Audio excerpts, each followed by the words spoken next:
That's what they always told me about this. Kind of public street.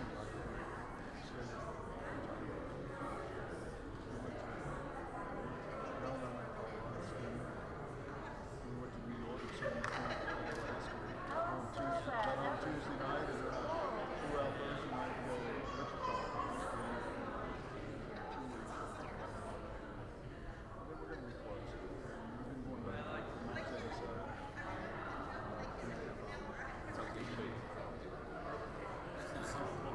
So you're about as far forward as long as you're here after the season. Anyone else? What can we talk about?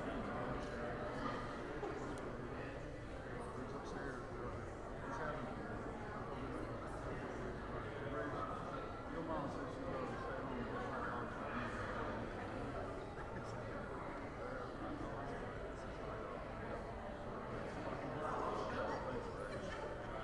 I'm ready for him to fly. Yeah.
My church is small, and very small. You know, we used to have reaching here, 15 to 25.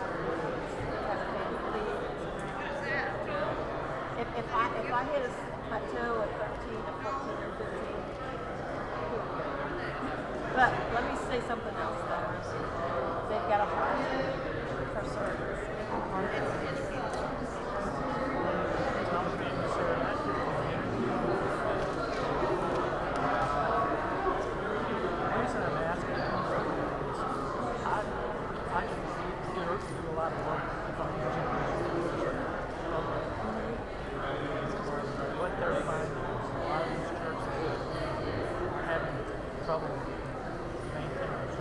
Good evening. Thank you, Mary. Good evening. Welcome to Community United Methodist Church. My name is Matt. I'm the lead pastor here. I am so thankful that you've all chosen to come out to hear from Reverend Jason Stanley, a presentation on General Conference. Just as we get oriented, if you're not familiar with this building, restrooms are available just out to your right outside the sanctuary if you need those. I have been asked to say a few words tonight, and so here I go. I want you to be sure tonight that you pay special attention to the number of times you hear words like may. A lot of things may happen.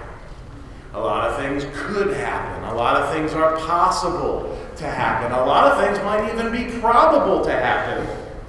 But please understand that officially nothing has happened yet, and nothing is guaranteed to happen in the future. Nothing is set in stone. There's a lot of variables in the air before, during, and after General Conference 2020, which is the governing body of the Global United Methodist Church, which is scheduled to convene May 5th through the 15th in Minneapolis. Now, we're living with a lot of unknowns, and that's a very uncomfortable place for us to be. Living with the maybes of life is not a comfortable place to be.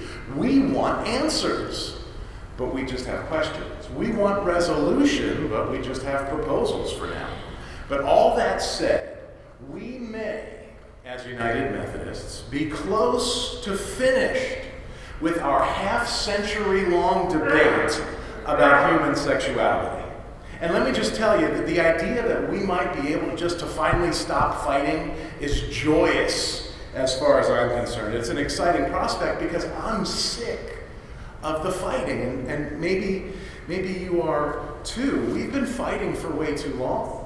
We have been at each other's throats for way too long. And friends, the world has noticed.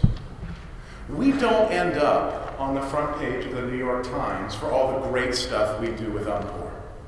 We don't end up on the front page of the New York Times for all the great stuff we do with Africa University or with UMVIM and all the other amazing things that we as United Methodists do in the world in the name of Jesus Christ. But we are global headline news about our fighting, our arguments, our divisions.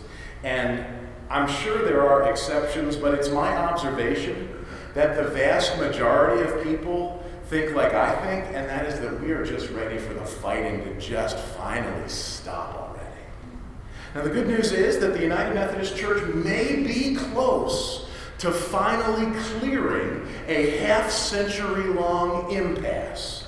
And best of all, we may have found a way forward that makes everybody happy. But at the same time, a way forward that makes everybody sad. The conclusion of nearly 50 years of discussion and debate and disagreement may soon be admitting that we disagree irreconcilably. And our denomination may have to multiply into 2 or more new expressions of historic Methodism. But again, if I've said it once, I've said it 100 times, nothing has happened yet. And if you know the UMC like I know the UMC, nothing is one of our favorite things to do. If you know General Conference, if you know Judicial Council, you know that nothing may continue to be exactly what continues to happen. So we'll just have to wait and see. That's not comfortable. That's not what any of us want to hear. But there is a proposal going to General Conference that Jason Stanley's going to tell us about tonight. And the interesting thing about this proposal is that it has support from most all perspectives within our United Methodist Church. And this proposal may represent the most real unity we have had on this issue, maybe ever. And as a result, this proposal may pass at General Conference in a couple of months, and it may surpass all the other hurdles that it has to go through, and it may be scheduled for implementation, and it may actually happen in our lifetime. And it may result in the forming of 2 or more new expressions of historical Methodism, 2 new expressions who continue to love God and to love the world separately. In this proposal you're going to hear about tonight, it may come to pass that every annual conference, every bishop, every pastor, every church member may have to make a decision about where God is calling them to be. And in the protocol that you're going to hear about tonight, annual conferences and local churches may end up looking very different, radically different from the way they look today. We may see massive realignments and difficult decisions for everyone to prayerfully make, and that may end up being a good thing for each new expression of Methodism, because we may finally be able to put 50 years of fighting behind us and finally get back to our work, the shared mission of making disciples of Jesus Christ for the transformation of the world, which we've grown comfortable avoiding for those same last 50 years. I'm excited tonight to introduce the coordinator of church revitalization for our Elizabeth River District, an ordained deacon in the Virginia Conference of the United Methodist Church. And the title that I am most proud to call Reverend Jason Stanley is my friend. Would you help me in welcoming Jason Stanley?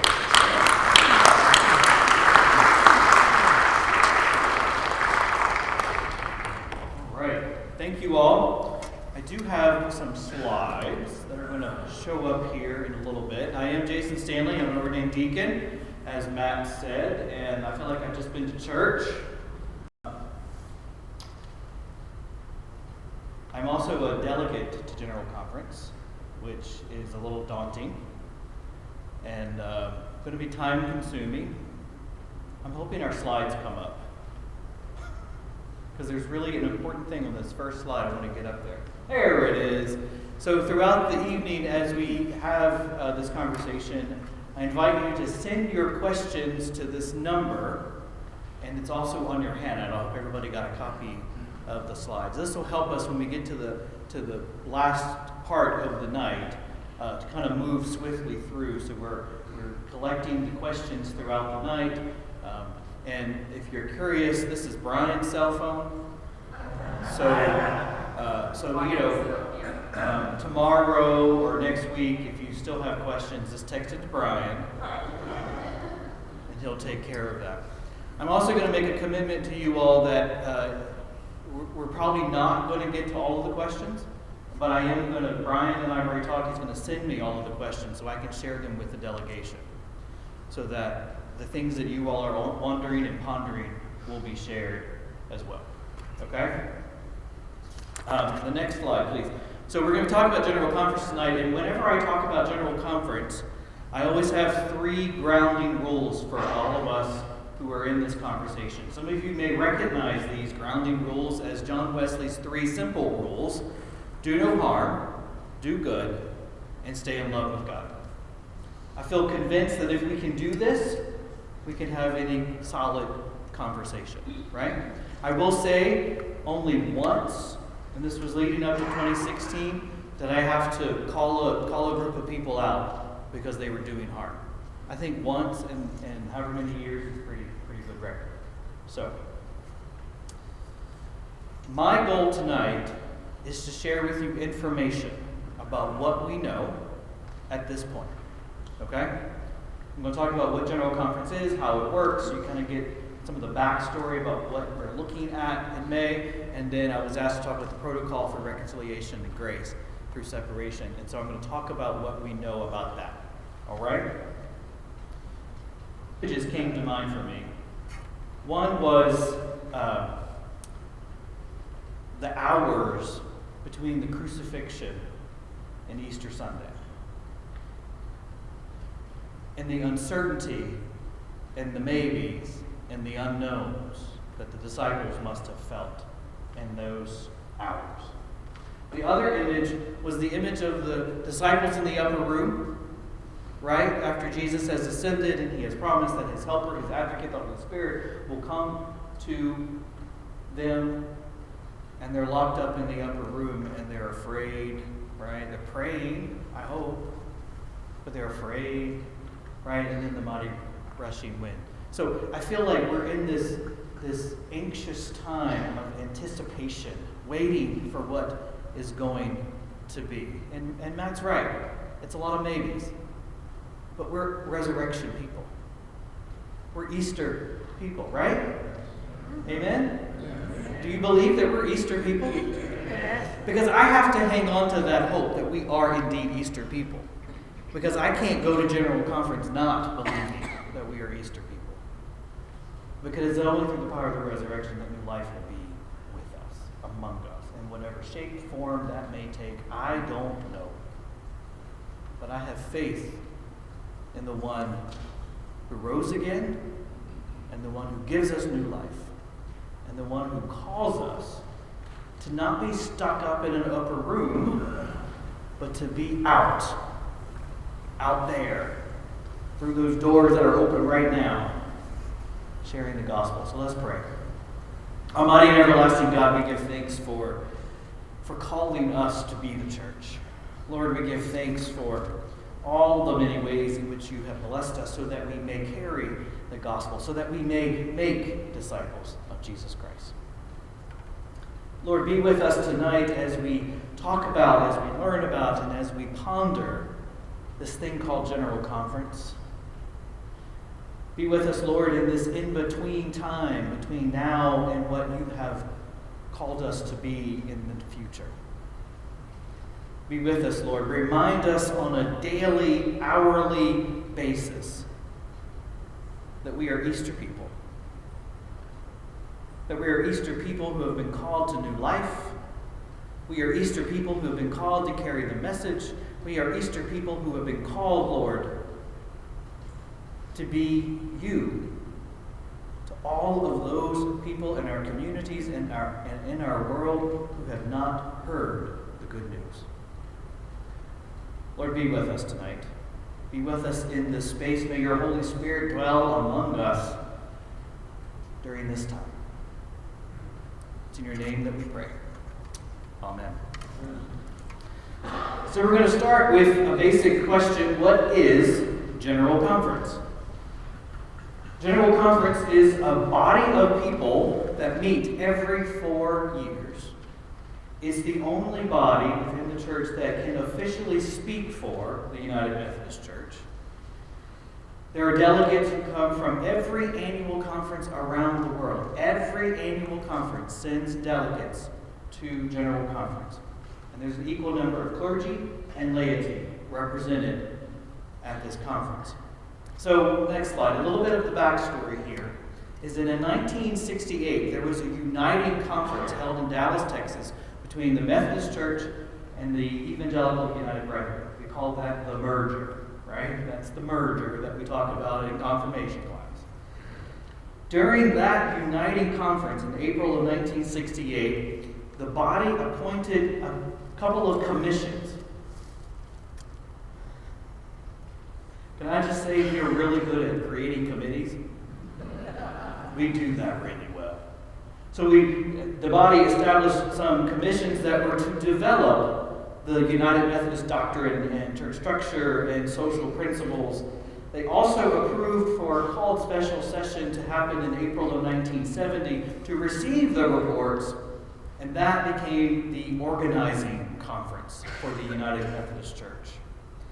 And then in 1972, the first General Conference of the United Methodist Church took place in Atlanta, Georgia. Before that, though, this idea of us conferencing and this idea of us gathering together on a regular basis goes all the way back to John Wesley. That's where we get it from. Because there's this idea that we discern who God is calling us to be together.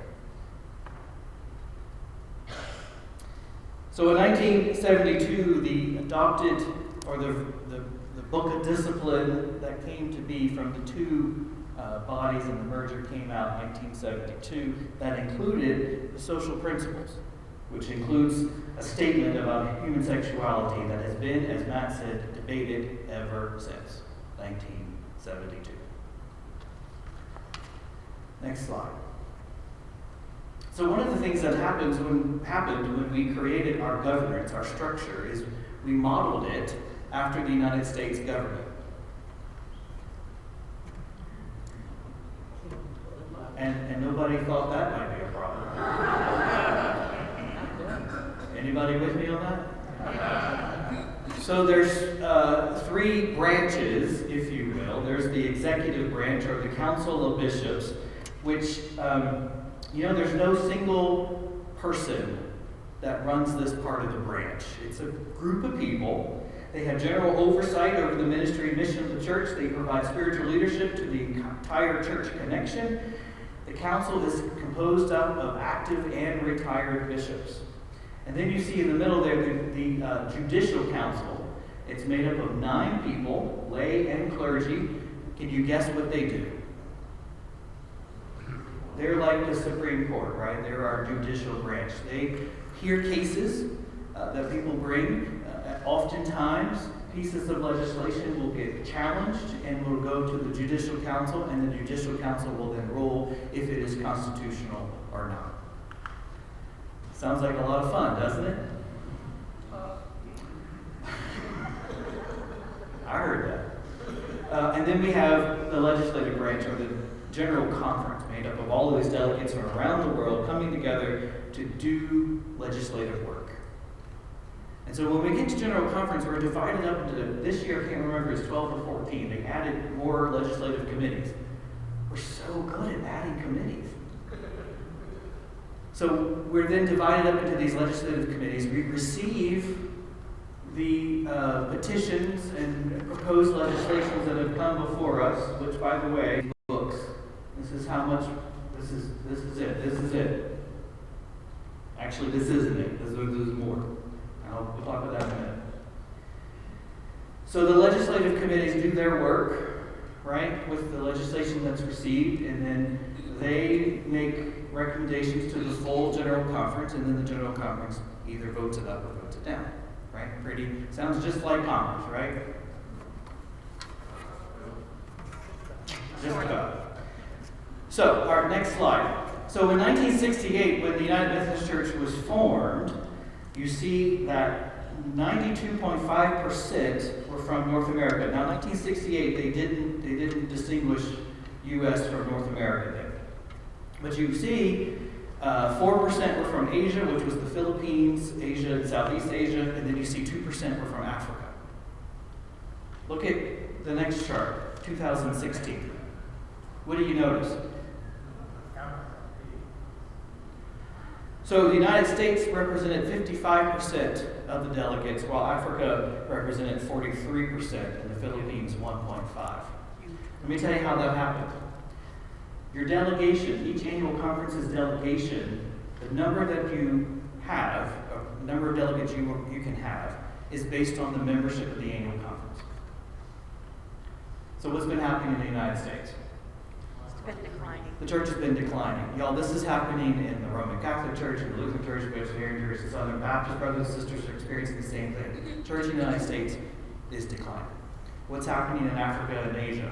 Is it increasing? Oh man, they're busting at the seams. Yeah, they're like really. They're on fire. Yeah, they're on fire.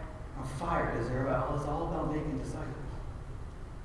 And so their representation increased. So in November of last year, GCFA reported that they project that by 2020, the total membership in the central conferences are those annual conferences that are in Africa, the Philippines, and Europe. The membership in those central conferences will exceed membership in the United States.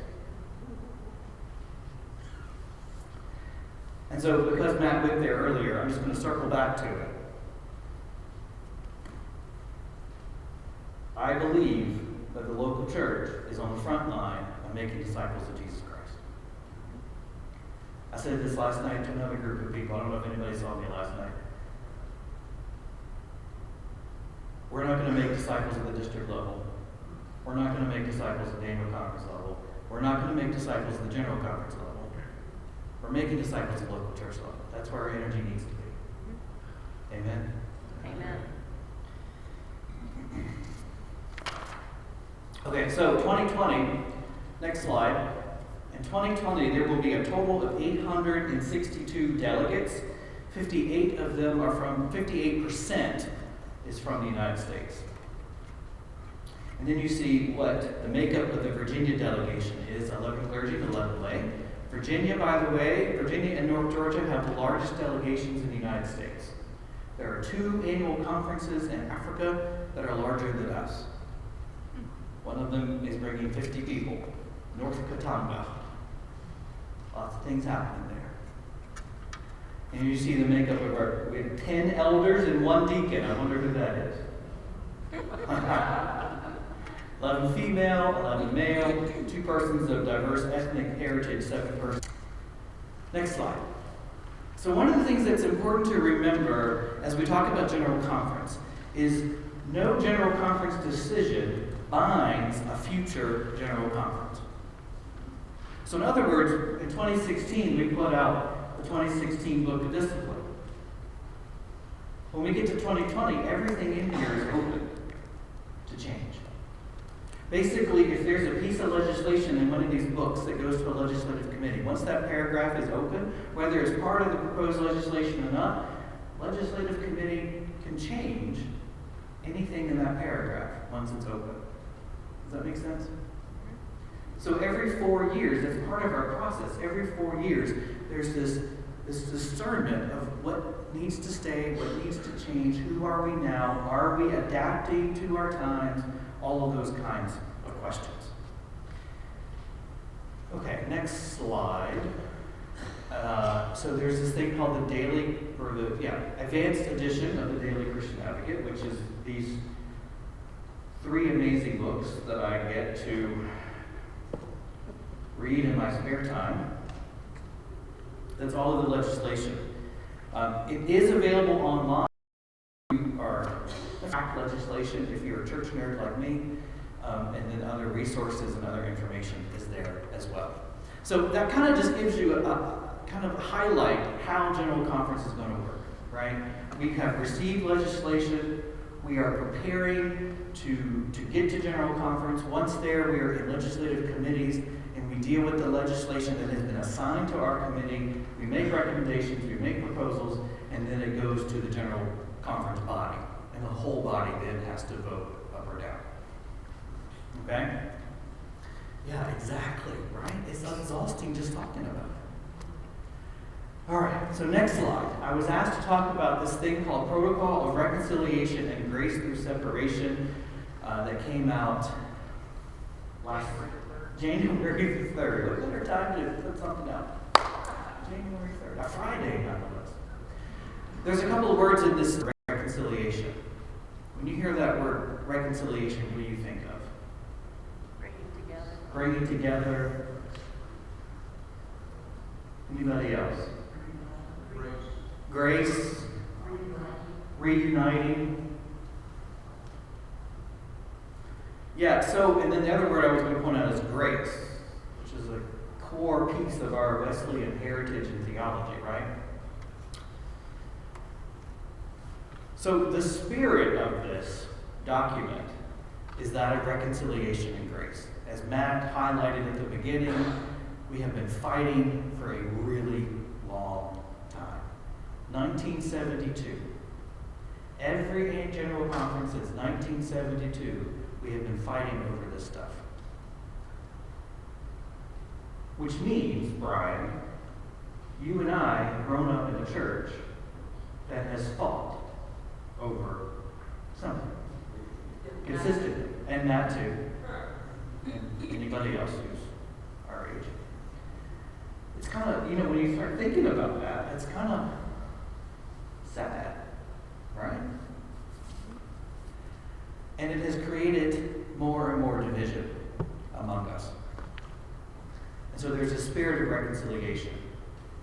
There's a spirit of, we got to move forward, but the best way to move forward is to find some commonality, some common ground for us to get there. So this is what happened. Next slide.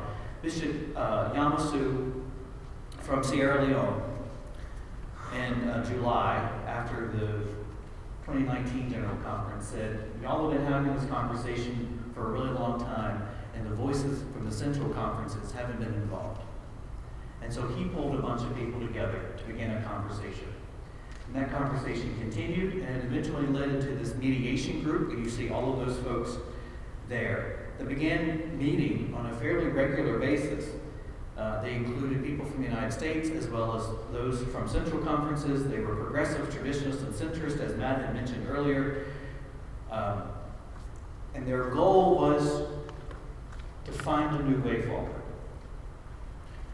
Now, just imagine for a moment all of these people in a room together, progressives, centrists, and traditionalists.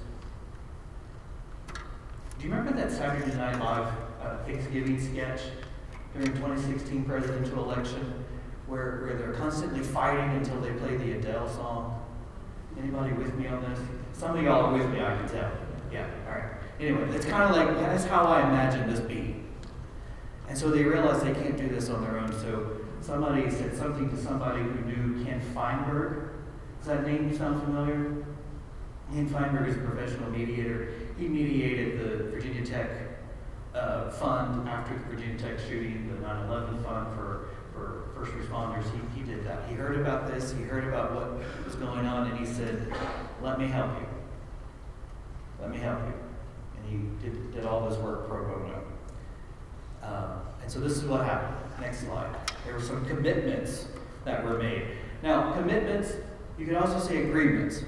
So the protocol, when it came out, it had a list of names and signatures. The people whose names were listed there and made a commitment with one another, an agreement with one another, that they would no longer support any other plans that they had submitted to General Conference. Okay? They made a commitment to one another that in this work that they are doing, separation is going to be assumed.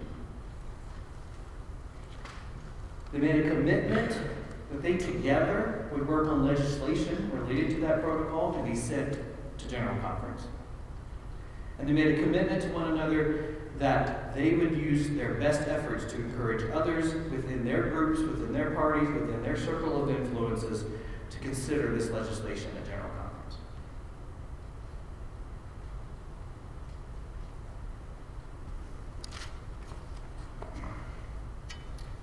So since it was released on January 3rd, there's been a lot of questions. One of the questions, next slide, one of the questions that pops up often is,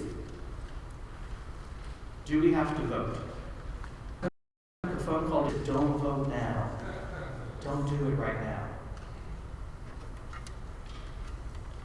Remember how I said that legislation has to be received? It's assigned to a legislative committee. Legislative committee does work on it. By the way, when a legislative committee does work on it, they're perfecting it, right? Right. And so once it's perfected, it goes to the General Conference, right?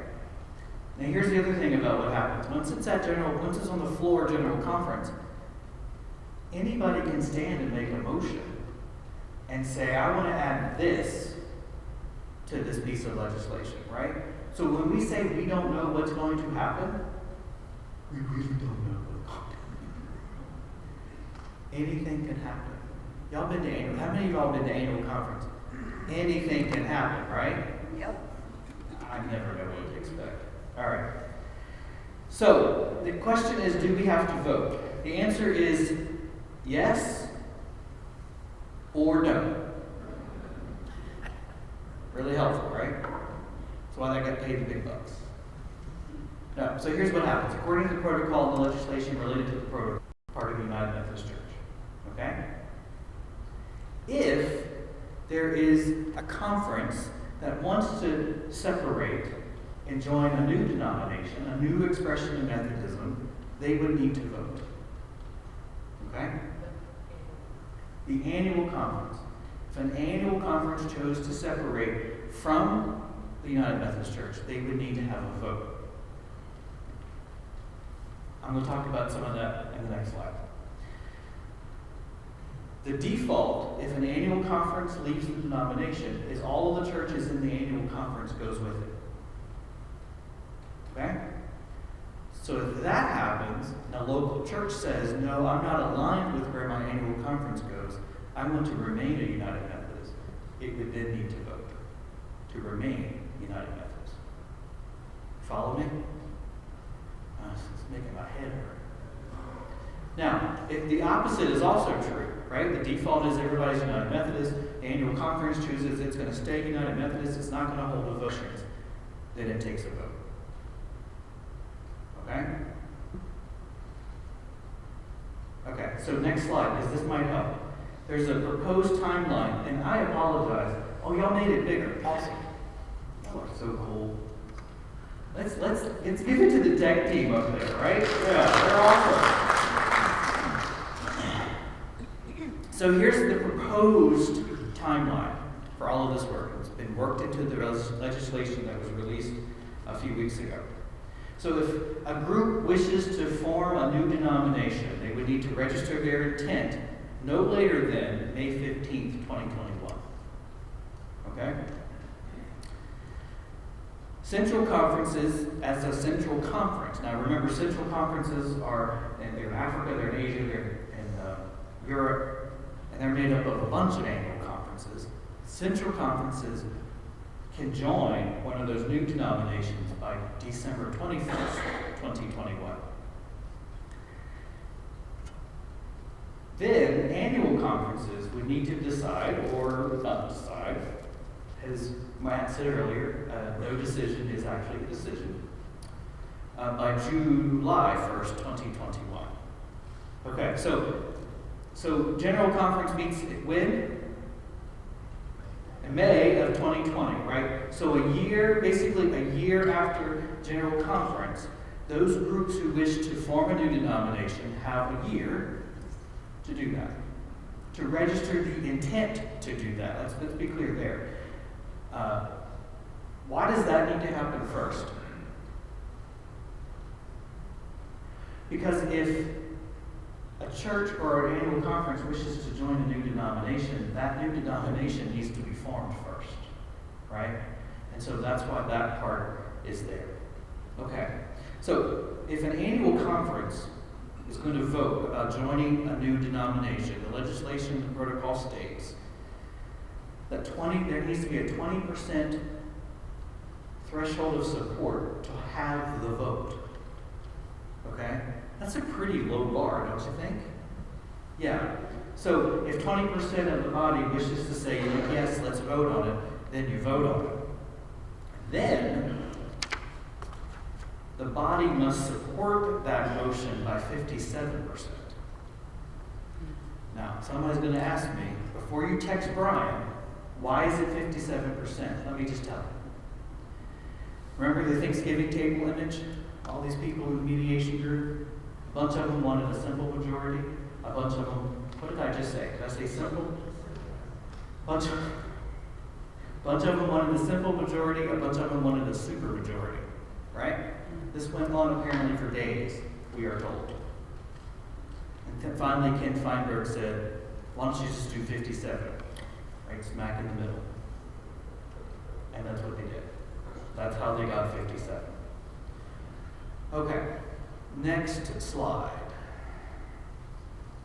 So the local church, because that's really where a lot of our questions are, right? So the local church that wants to remain in the United Methodist Church, if the annual conference separates, remember that word maybe, may happen? If, we should add an if to that. If the conference separates and the local church wishes to remain United Methodist, the church council decides when they vote, if it's a simple majority or a super majority. Or its equivalent, as Brian said. The key thing here is annual conference or general conference is not telling the local church by what margin that vote needs to be, which is kind of important to know, right? If a vote is going to be taken, it needs to be taken at a church conference. So a church conference is those who can vote at a church conference is anybody who's a member of that local church. And it's presided by the district superintendent. Now the DS is not here tonight, but if he was, he would want me to say to you, there's a lot that goes into getting ready for a church conference. And when the church conference is about separating from the denomination, there's a lot of work to get ready for that. So, we try to let everybody know there's stuff to do. If the opposite is true, if the local church wishes to join the new denomination, as it's outlined in the protocol and in the legislation, the local church gets to retain its assets and liabilities, and the annual conference will not exercise the trust clause. Now, we have this thing in our book of discipline about trust clause, that if a church closes all of its liabilities and or wants to leave the denomination, all of its property and everything belongs to the annual conference. Okay? What they're saying in this protocol and in the legislation is, in this time frame, as it relates to this reconciliation through the protocol, thank you. The trust clause will not be used, would not be acted upon. Okay? However, at the same time, between the time they vote and the time they leave, they are still expected to maintain connectional responsibilities during that time frame.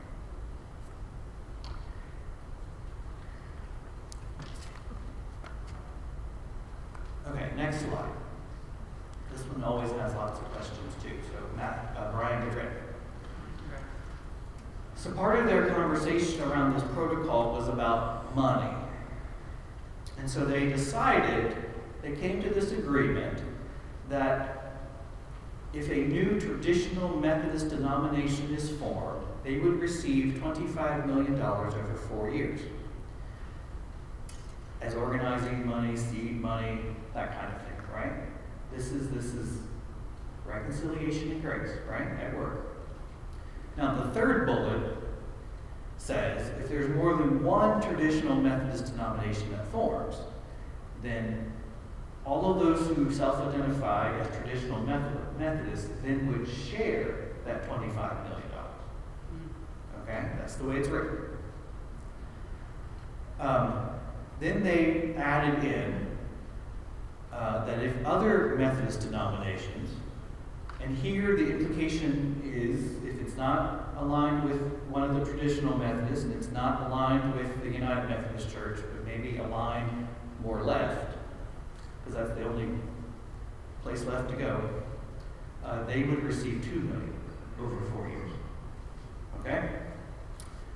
Now, part of this conversation, they began to talk about, next slide, they began to talk about some of the ministries that's happening in some of our more vulnerable areas around the globe, including ministries with our Asian, Black, Hispanic, Latino, Native American, and Pacific Islander communities, as well as the ministry that we have with Africa University. Now, whether you may not know this, but every 4 years in our quadrennium general conference budget, there is money allotted to support these ministries so that these vulnerable communities may know the gospel. And so as they're having this conversation, they realize, wait, we need to make sure that this funding is not disrupted, right? Interrupted or disrupted. So they came to an agreement that over 2 quadrennia, which is just another way to say over 8 years, $39 million will be earmarked for these ministries. And the agreement includes that the United Methodist Church would use this money, but also the other expressions of Methodism that form as a result of this would also have access to that $39 million. So whatever tribe they're in of Methodism, those ministries will not be disrupted. Okay, and the final part of this, I think, Kevin, help me. Next slide. Is in the protocol, they were asking bishops to place all administrative and judicial processes addressing restrictions in the Book of Discipline as it relates to self-avowal practicing homosexuals who are clergy or same-sex weddings and abions. Abions, did I say that right? Close enough. Thanks, Brian. Basically, put it in a folder and hold it until the end of the adjournment of the first conference, general conference of the post-separation UMC. Now, in the protocol form, it was an ask. Some bishops have said they will do that. Some bishops have said they will not do that. And you know what? That's at the bishop's discretion, right? Now, what has happened since the protocol came out is it has been written as legislation to go before General Conference.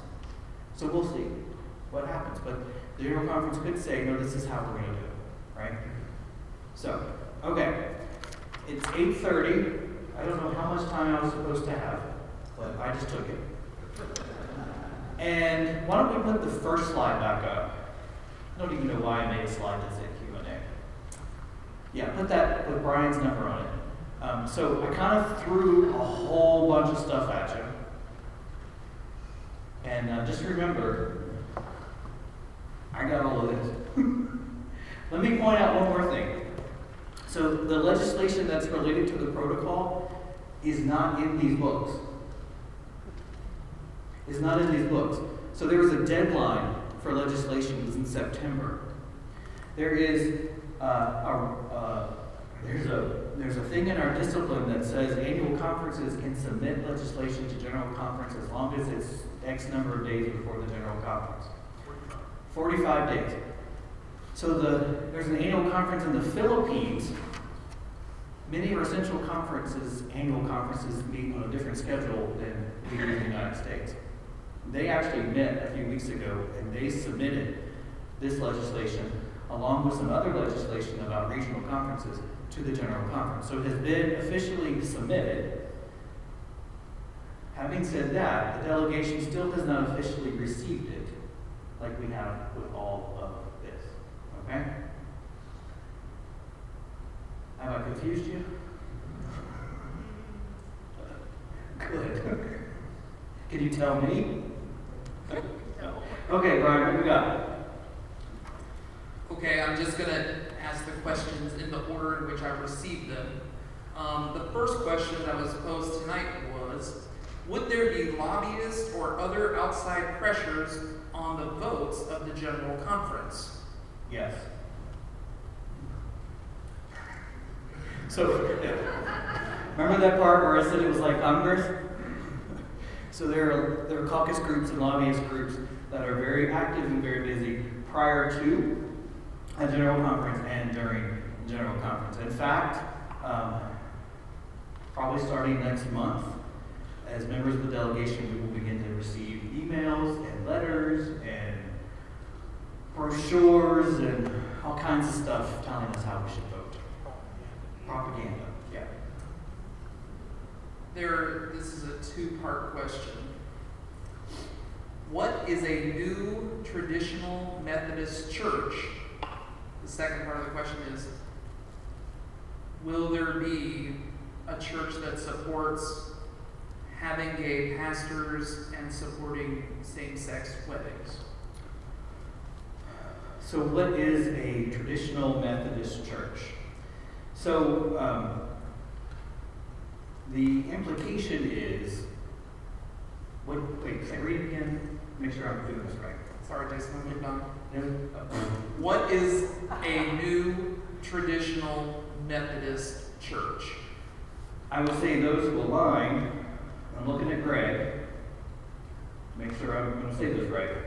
Those who align themselves with a more traditional view of what Scripture says about human sexuality. Which is what is our current discipline.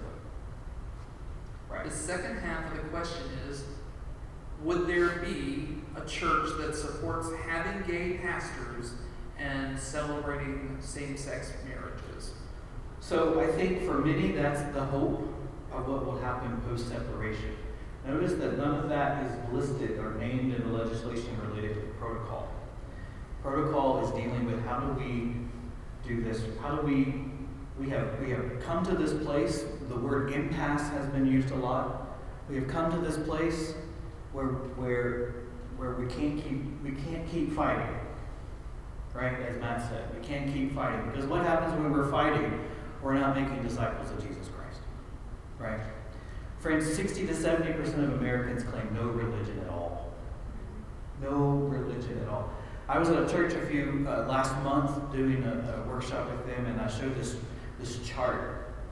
I'm getting sidetracked, so make sure I stay on point. This chart that showed how evangelical Protestants are declining, mainline Protestants are declining, Roman Catholics are declining. There's only one number that's going up, and that's unaffiliated. Someone in the back of the room said, "Isn't that just the non-denominationals?"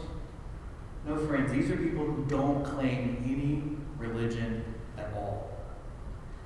So this is what Jason thinks. Jason thinks we need to stop fighting and start making disciples. So, will there be a church post-separation that will ordain gay people? Maybe. Next question is, could a local church elect to join the African Methodist Episcopal Church, and I'm going to insert, under the protocol? Not under the protocol. However, the discipline already outlines a process for churches to leave the denomination. So if a church chose to join the AME, they can do that. But that is substantially different from It what would we be were a talking different about. process than those joining one of these new denominations as a result of the separation, if there is a separation. Here's another good question. Where does all of the millions of dollars come from? general conference cash reserves, or funds already sitting, or where? So, my understanding is those who were writing this protocol invited those from GCF&A, which is our financial branch of the general church, in to say, is this doable? And so with GCF&A present, they were able to say, yes, we have the funds to make this happen. Okay? Where those funds are, I don't know exactly, but I felt better knowing GCF&A said, yes, that money's there, so we can do this. Jason, can I answer my question? Sure. What's the general budget of the United Methodist Church? Did you text yourself that question? I did not. Because it might be helpful for people to understand what kind of level of figures they're That was a talking about. really good question, and I don't have the answer to that. In this quadrennium, it was $608 million. Million or billion? Texted himself the question and the answer. Say it again, I'm sorry. It's $608 million for 4 years. For 4 year time period. Right. And then there's things like Episcopal Fund to cover the expenses of bishops around the globe, and those kinds of things as well. Next question. Will ministers be able to marry LGBTQIA plus couples while this process works through? My first thought is I don't know. My second thought is maybe. My third thought is y'all love this, right? My third thought is probably not. Probably not until it is resolved. But that's also assuming that post-separation UMC says it makes that doable. Isn't that what the moratorium does? Moratorium says that those who, oh, I see now. Ooh, y'all are good. Yeah, the moratorium says do not, if bishops will not act on, what do we call that? Good grief. Disciplining clergy who do that. Now, the question is, what does that mean after the first general conference of the post-separation UMC? What does that mean, right? So here's the thing. That's assuming, and I don't know about you, but my daddy told me what happens when I assume things. That's assuming that general conference will decide that clergy will be able to do same-sex weddings. Jason, this is going to be a very speculative question, and it is, what do you think the Virginia Conference will end up doing? I don't know. I don't know. I don't know.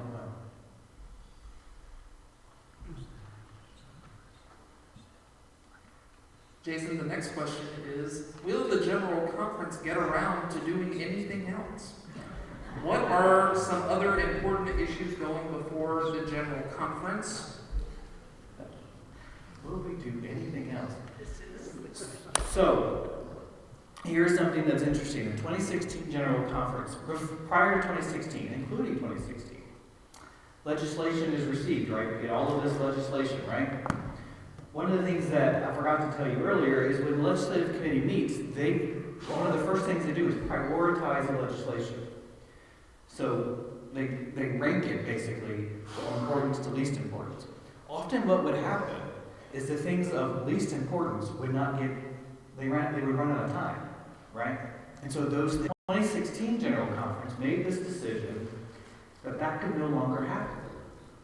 So we're going into 2020 with this rule going into effect where now legislative committees have to deal with everything that has come before them. All of this, plus all the legislation related to the protocol. So, In 10 days. in 10 days. Thanks for that reminder.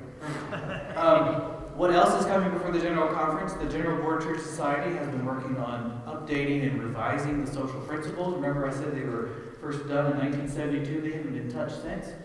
A lot has changed since 1972. The denomination's common table and one of the Philippine conferences has sent some legislation related to regional conferences. The idea here is We would be divided into regional conferences, and each region would be able to deal with things that were contextual to those regions, and not having to bring all of that to the general conference. It would do a couple of things. It would make some of the conversations more contextual for the ministry that's happening in the United States that may look different than the ministry that's happening in North Katanga, right? But also save us money, because general conference would not need to be 10 days, right? There's an ask from African Central Conferences for 5 new Episcopal nominees, 5 new bishops in Africa. Why? They're growing. They're growing, and within the way the Central Conferences are kind of drawn in the southern part of Africa, more bishops would make the work lighter for the ones that are there. Now, what does that mean? That means we got to find money in our More votes. $608 million budget to afford 5 more bishops, right? It also means that Africa will have more votes at general conference level. Somebody, I don't know who it was not me, trust me, has written legislation that deacons should be DSs and bishops. And I said, what are you thinking? One of the joys of being a deacon is I will never be a DS or a bishop. Can I tell you how much I love that? I will not get a call from the bishop that says, I want you to serve the county. There's always legislation related to the ordination process. Yeah, there's more questions. There's more. Okay, keep going. How much time do we have? 2 minutes? Who's in charge? You never told me what time you wanted to stop. You don't get to go home. What time are we stopping, Steve? Does the protocol call for another special session of the General Conference to draft a separate book of discipline? And how does that work? So, assuming separation, the new denominations would then need to have an organizing conference for which they will organize themselves. I have not seen this as legislation, but I have heard talk of the United Methodist Church post-separation having a called special conference to reorganize.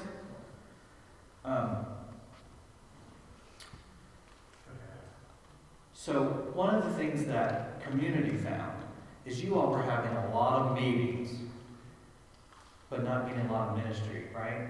So, my wife's the pastor, and one of my favorite stories is she's getting ready to go to a finance meeting. And I said, didn't you just have a finance meeting? And she said, yes, last month. I said, well, what are you going to do this time?